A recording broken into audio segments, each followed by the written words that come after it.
His Excellency,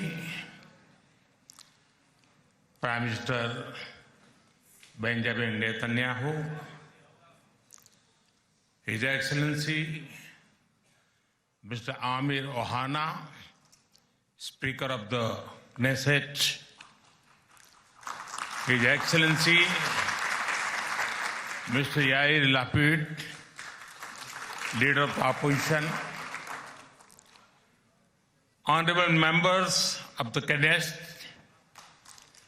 my dear sisters and brothers, Shalom.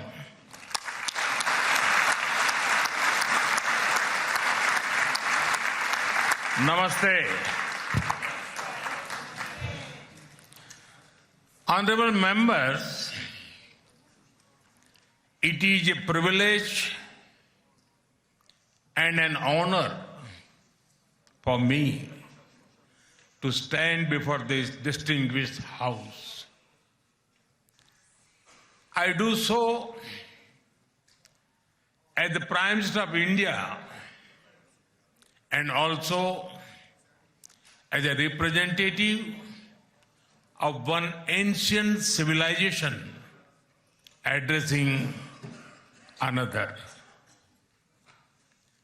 I bring with me the greetings of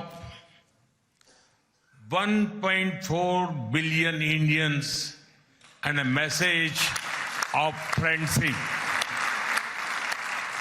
respect, and partnership.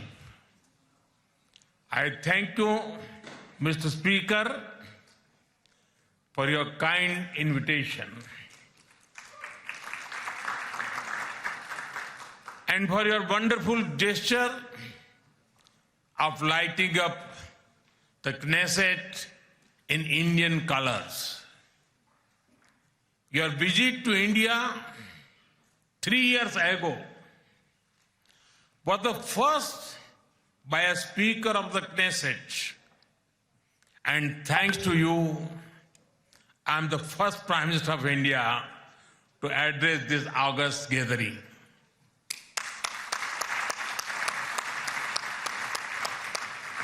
Nine years ago, I had the good fortune to be the first Prime Minister of India to visit Israel.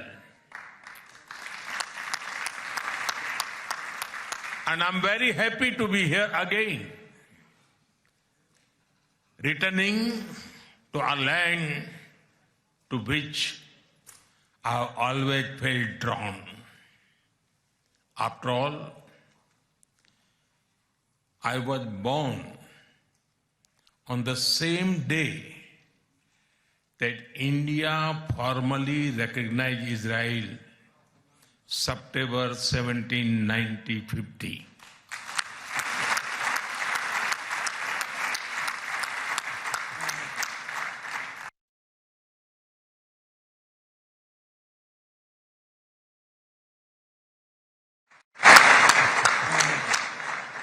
Honorable members, I also carry with me the deepest condolences of the people of India for every life lost and for every family whose world was shattered in the barbaric terrorist attack by Hamas on October 7. We feel your pain. We share your grief. India stands with Israel firmly, with full conviction in this moment and beyond.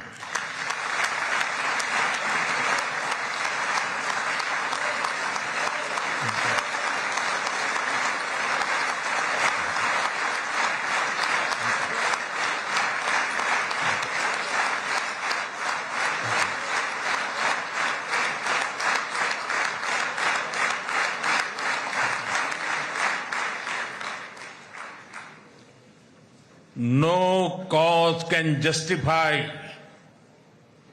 the murder of civilians. Nothing can justify terrorism. India has also endured the pain of terrorism for a long time. We remember the 26/11 Mumbai attacks and the innocent lives lost, including Israeli citizens. Like you,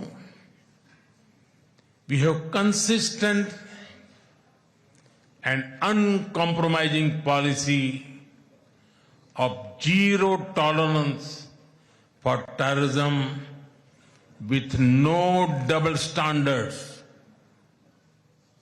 Terrorism aims to destabilize societies, to block development, and to erode trust.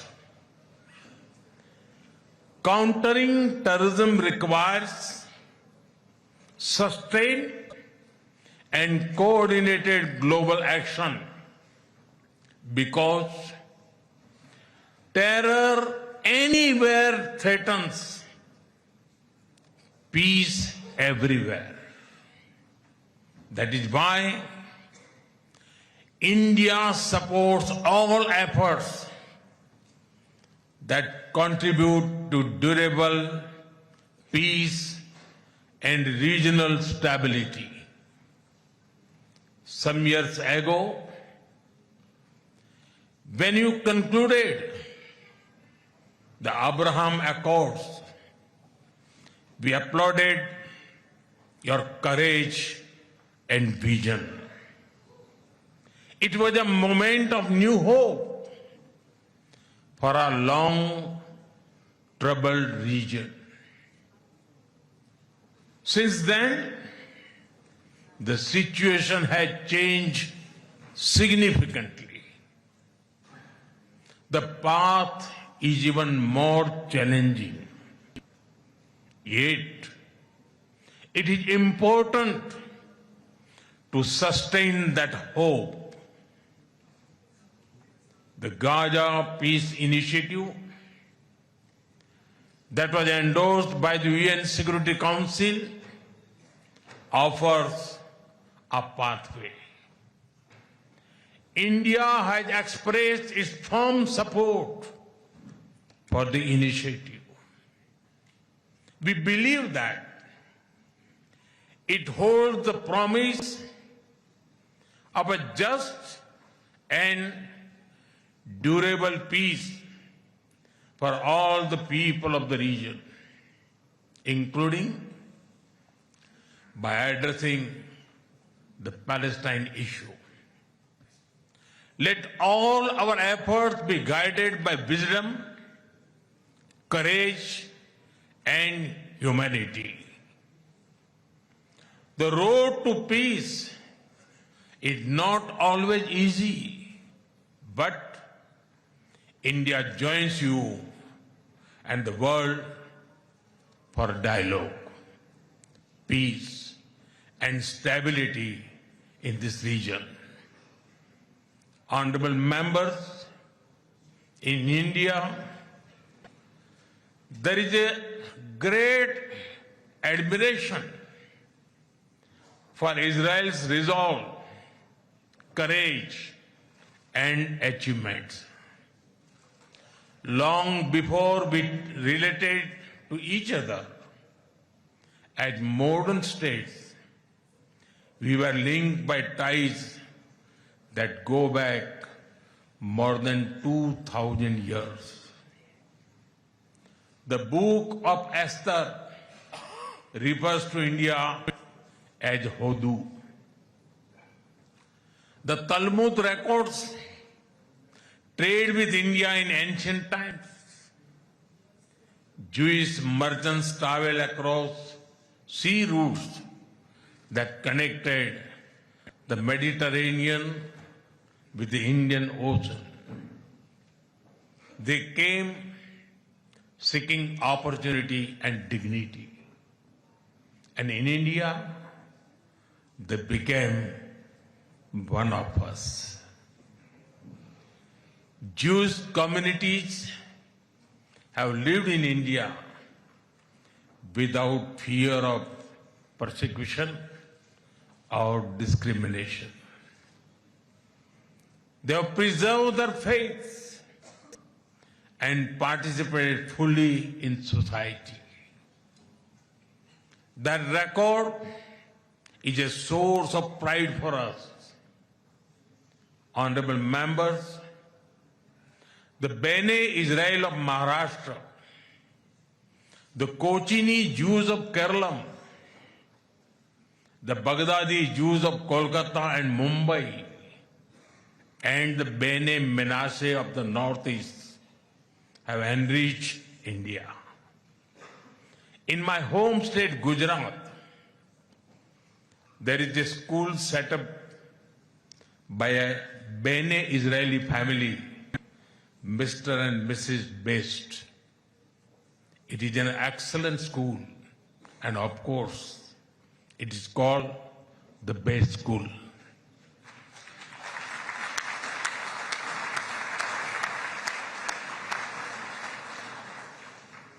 Edwin Myers gave shape to the film's division of India and was a towering figure in the history of Indian cinema. Dr. Rubin David was the founder of the Kankaria Jew in Ahmedabad. The actor David Abraham Cheulkar, or Uncle David, become a household name across the country. Walter Kaufman composed the signature tune for All India Radio. David Sassoon built many institutions that still serve Indian society. And of course, the heroic contribution of Lieutenant General J.F.R. Jacob during the 1970 war with Pakistan is widely known.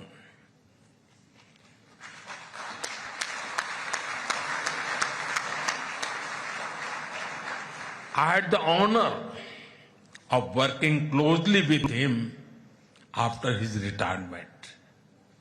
We discussed India-Israel relations among many other things over many cups of tea.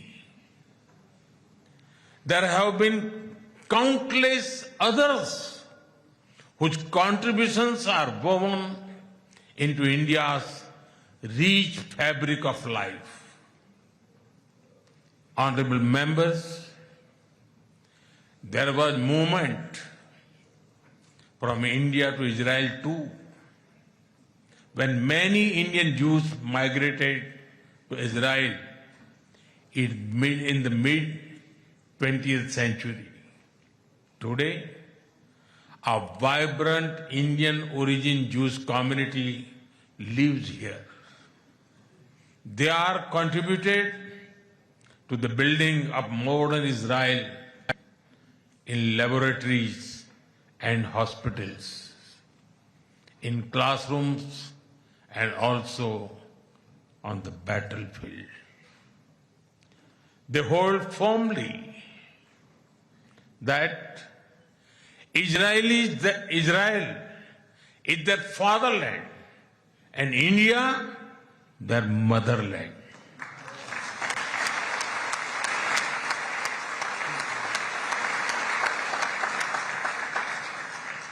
We are proud of them. Honorable members, India's connection to this land is also written in blood and sacrifice.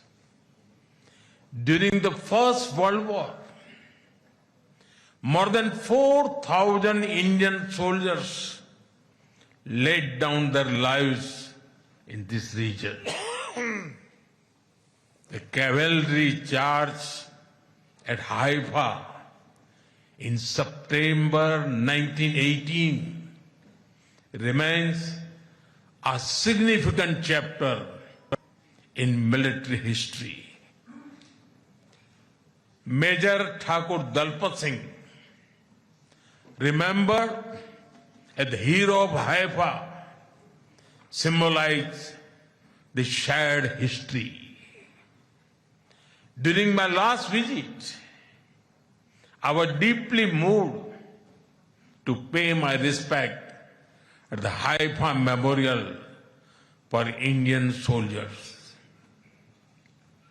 Honorable members, last month, the world marked the International Holocaust Remembrance Day. The Holocaust stands as one of humanity's darkest chapters. Yet, even in those turbulent years, some acts of humanity stood out. The Maharaja of Navanagar in Gujarat, also known as the Jam Sahib, offered refuge to Polish children, including Jewish children who had nowhere else to turn. I am told that a statue of Jam Sahib was unveiled in Moshav Nevatim recently. Thank you. Thank you for this honor and remembrance. Honorable members, after India's independence, many Indian leaders felt a kinship with the people of Israel. India's parliamentary debates of the 1950s are witness to their admiration for Israel's effort to develop agriculture in the desert. The kibbutz movement of Israel inspired our leaders like Acharya Vinoba Bhave and Loknayak Jayaprakash Narayan. First in my home state, Gujarat, and now across India, I've seen the approach of per drop, more crop work wonders in agriculture. My own first visit to Israel was in 2006 as the Chief Minister of Gujarat. Later in 2017, during my visit to Israel as Prime Minister, our two countries elevated the relationship to a strategic partnership. Since then, our engagement has expanded in scale and scope, and we are committed to further consolidate this relationship across many sectors. Honorable members, for the last few years, India has been the fastest growing major economy in the world. Soon, we will be among the top 3 economies globally.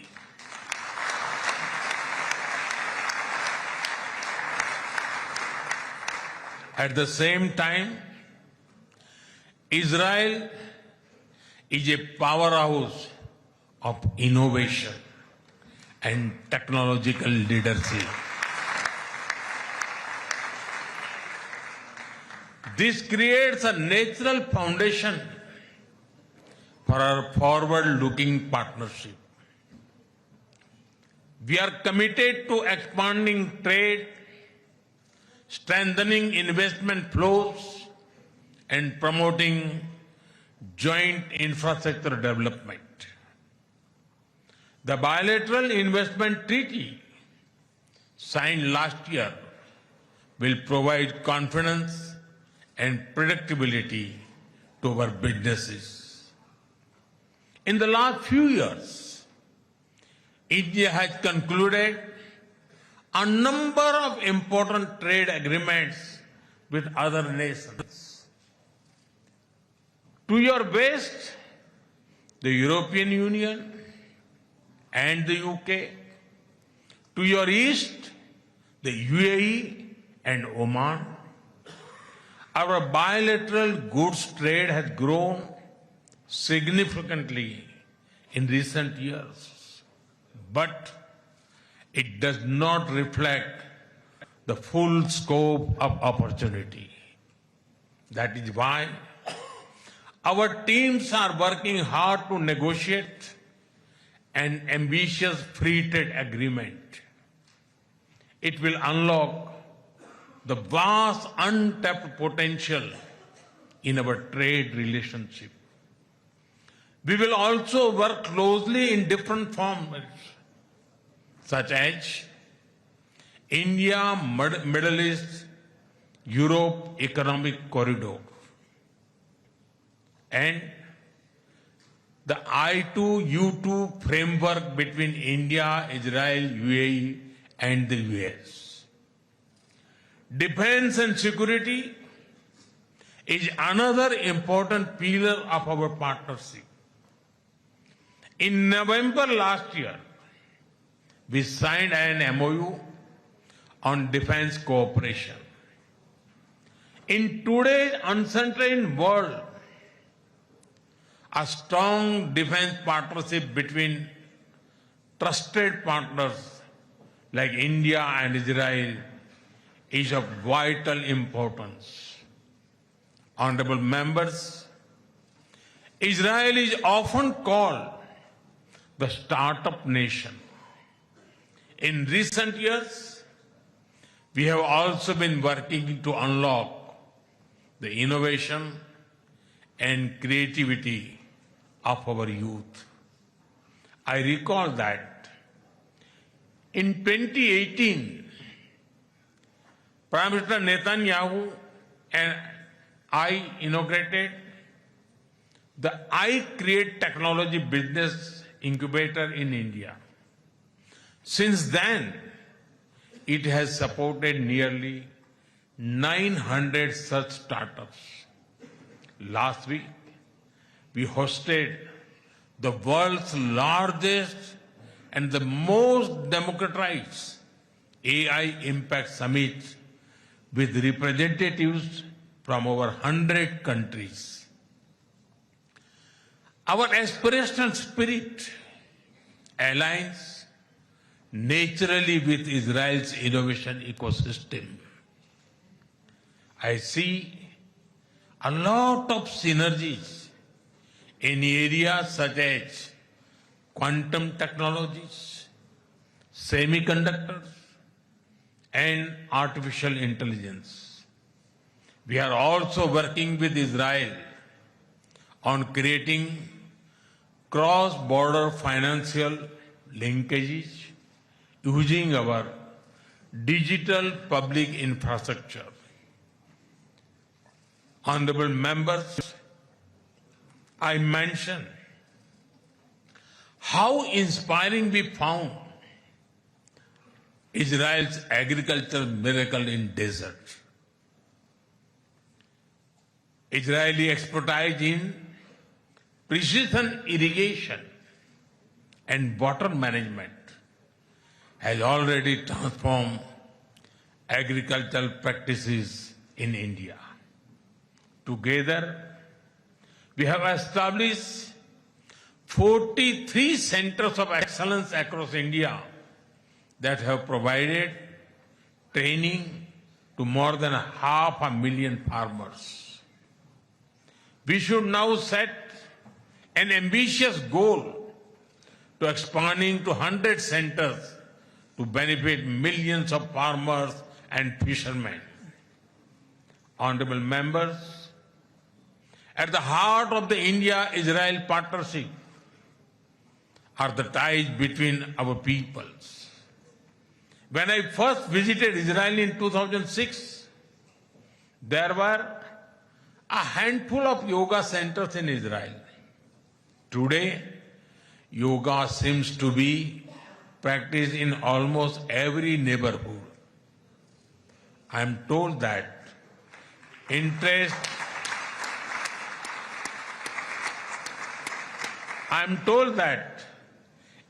in Ayurveda is also growing in Israel. I invite more and more young Israelis to travel to India.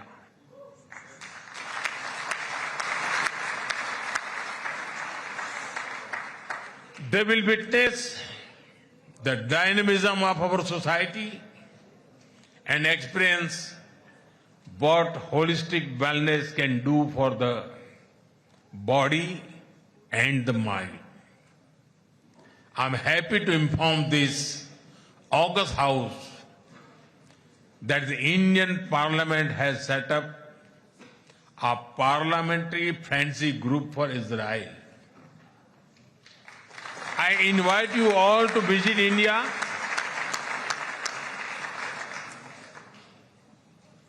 and look forward to having more exchanges between our members of parliament.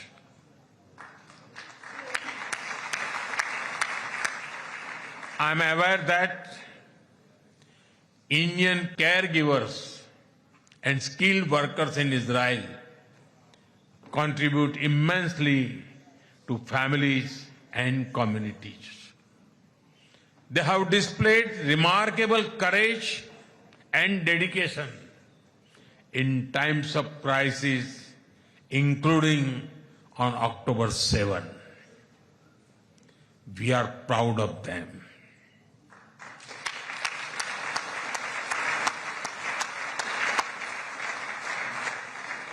As the Jewish teachings reminds us, whoever saves one life saves the entire world.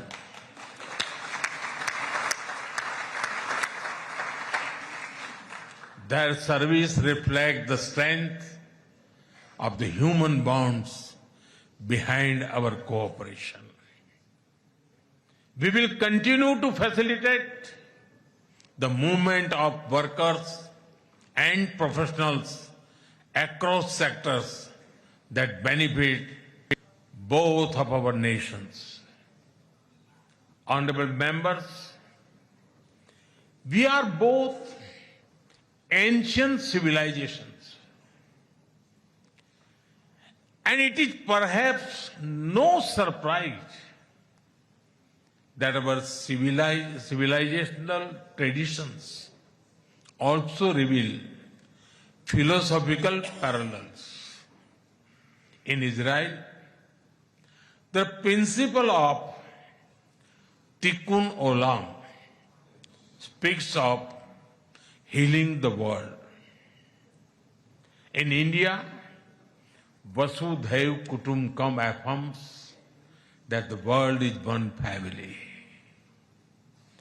Both ideas extend responsibility beyond immediate boundaries. They ask societies to act with compassion and moral courage. Judaism emphasizes halakha, guiding everyday conduct through law and practice. Hindu philosophy speaks of dharma, the moral order that shapes duty and right action. In both traditions, ethical life is lived through action and faith is expressed through conduct. There is an enduring similarity in our festivals as well. You celebrate Hanukkah with the warm glow of candles. Around the same time, we celebrate Diwali, the festival of lights, with the gentle radiance of lamps. Soon, India will celebrate the festival of Holi, filled with happiness and color. And around the same time, Israel will also celebrate Purim with enthusiasm and joy.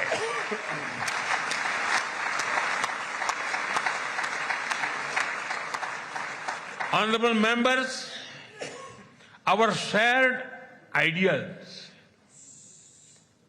are the deep foundations that give strength to our modern partnership.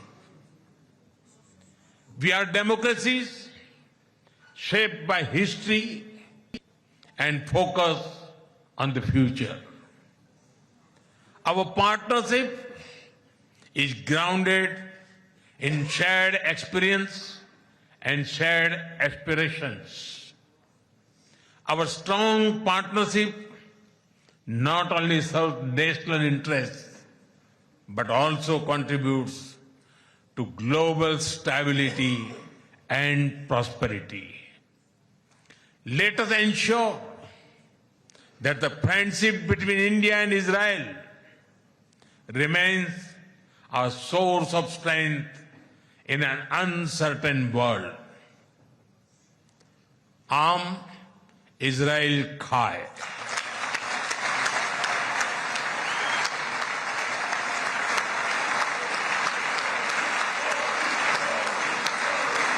Jai Hind.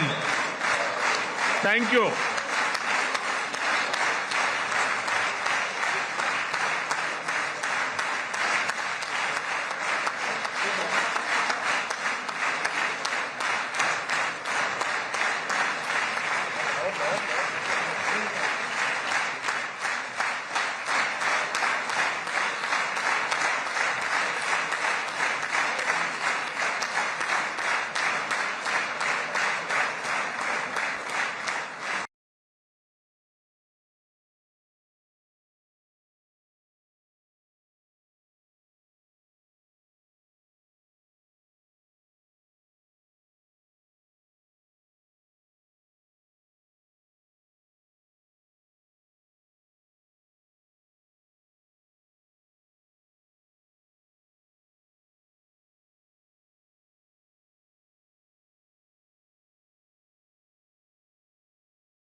חברות וחברי הכנסת, אני מתכבד להעניק לראשונה בתולדות המשכן את עיטור הכנסת, אות הכבוד הגבוה ביותר שבית המחוקקים הישראלי יעניק לראש ממשלת הרפובליקה של הודו, נרנדרה מודי, כהוקרה על הובלתו האישית לחיזוק היחסים המדיניים בין הודו לבין ישראל ועל תרומתו להעמקת שיתופי הפעולה בתחומי הביטחון, הכלכלה, החקלאות, החדשנות, הטכנולוגיה ועוד. מנהיגותו, כפי שיכולתם להתרשם כולכם, מבטאת ידידות אמיצה ומחויבות לשותפות ארוכת טווח המבוססת על ערכים משותפים ואינטרסים משותפים בין שתי המדינות. בבקשה, אדוני.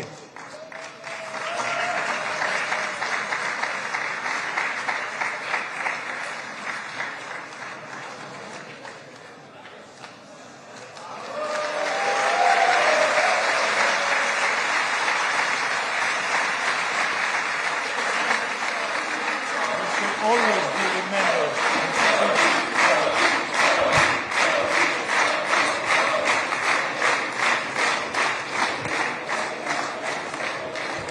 כבוד יושב ראש הכנסת וכבוד ראש ממשלת הודו. I'll go and meet the people. Okay.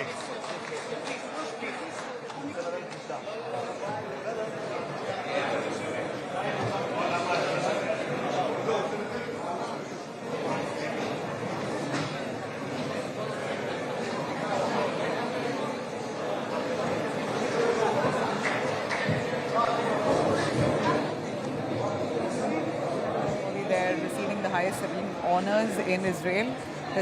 He's really the first prime minister to be addressing the קהל נכבד, אנא יישארו במקומותיכם. His first visit in 2017 was historic, and now in 2026, indeed, Prime Minister Narendra Modi trying to bridge strong ties in defense and trade, various sectors, while remember at the same time also condemning the strikes in Gaza and the occupation in West Bank. So here India playing it very strategic, and Prime Minister Modi's visit there to Israel showing that the bond with Israel remains, but India will not stand with terror or war.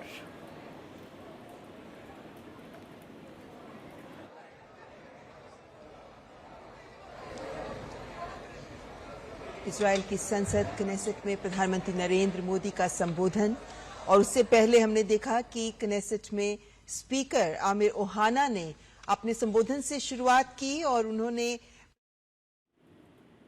Right, Prime Minister Narendra Modi landed in Tel Aviv this evening, 4:15 p.m. His 6-hour-long flight, according to the Flight Radar 24, really became the most tracked flight in the world today. Then there is Israel's ongoing military operation in Gaza Strip and the continuing occupation-linked tensions in West Bank that's triggered a grave humanitarian crisis. Now, India trying to balance deep ties with Israel alongside strong relations across West Asia. And India seems to be very careful about where it stands on Palestine after it signed a UN statement condemning Israel's expansion in the occupied West Bank. So, can India deepen defense and tech cooperation with Israel while urging constraint in Gaza? Well, we saw Prime Minister Modi's visit here really strengthening trade and defense. This visit is indeed a test of India's West Asia doctrine in an era of war, humanitarian tragedy, and great power, as we see.